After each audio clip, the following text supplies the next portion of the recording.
d'une fracassante étude démographique de la Martinique mettent en lumière une île vieillissante. L'occasion d'interpeller nos responsables politiques pour que leurs discours et actions soient en phase avec cette évolution. Le PPM a voulu donner l'exemple en organisant aujourd'hui une conférence de débat sur les réalités de la démographie martiniquaise. Jean-Luc Paul Joseph et Jacques Delblon. Plus de vieux, moins d'enfants, c'est déjà aujourd'hui la Martinique. Et ces perspectives, à l'horizon de 30 ans, sont inquiétantes. Notre population baisse déjà depuis 2006, sous l'effet de l'émigration des jeunes et de la baisse de la fécondité. Notre moyenne d'âge aujourd'hui de 42 ans passera à 57 ans en 2040. Ces phénomènes sont aujourd'hui plus visibles sur des courbes et des schémas. Mais ils ne sont pas sans conséquences économiques et sociales. Elles posent d'ores et déjà d'épineuses questions de politique publique à mettre en œuvre. Autrement dit, il faudra faire le choix entre construire des lycées, des écoles et des établissements pour personnes âgées. Il faut savoir aussi que la consommation sera en baisse, que l'on mangera moins, que l'on consommera moins et forcément que les finances des collectivités locales seront en chute. L'Institut martiniquais de la statistique est le nouvel outil du Conseil régional. Le PPM, lui, veut montrer à l'opinion ce souci d'examen des réalités profondes du pays qui doivent déterminer l'action. On ne peut plus continuer à construire des politiques publiques sur des lieux communs, sur des préjugés, sur des choses que l'on croit être réelles. Il faut absolument avoir le courage d'affronter une certaine réalité, s'appuyer sur des études, de s'appuyer sur des statisticiens qui travaillent, mais également avoir ce regard d'historiens, de sociologues qui nous permettent d'être très en phase avec notre pays. La Martinique réelle et à venir, qui a ainsi dévoilé là, oblige les politiques à penser ou réviser leurs programmes. Mais elles pourraient bien aussi modifier leurs discours et même leurs idéaux. Georges Parra, bonsoir.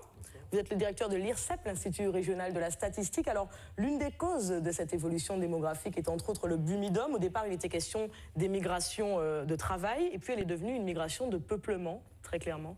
Oui, alors, juste une petite correction. C'est pas l'IRSEP, c'est l'Institut martiniquais de statistique et d'évaluation des politiques publiques. C'est surtout cette partie-là qu'il faut retenir. Rectification faite. Concernant le bumidum, c'est l'un des éléments qui a conduit à la crise démographique que l'on connaît aujourd'hui, mais ce n'est pas le seul.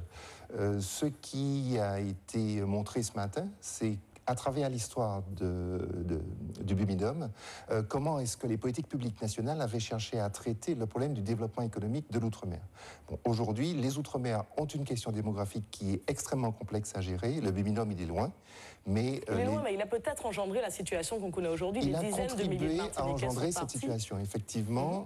Disons qu'il a amorcé une pompe, parce que le bumidum, c'est 45 000 personnes qui sont parties sur 20 ans.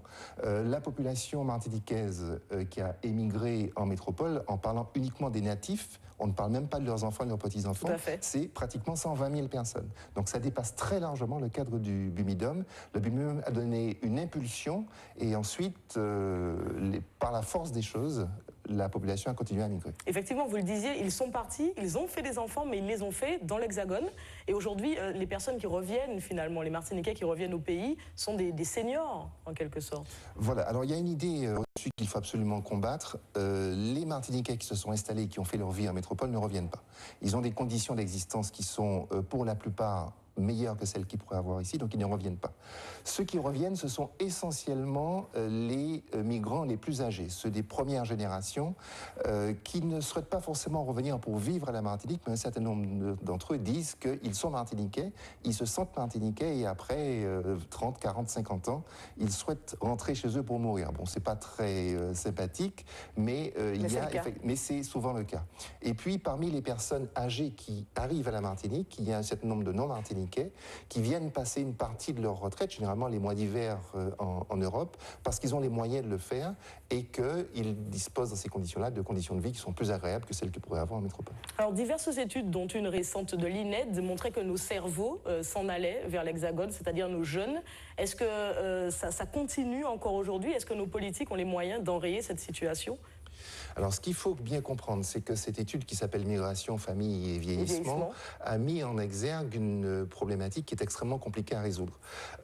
Cette problématique, c'est que pour trouver des débouchés et surtout pour faire leurs études et se former, l'essentiel des jeunes Martiniquais s'en vont.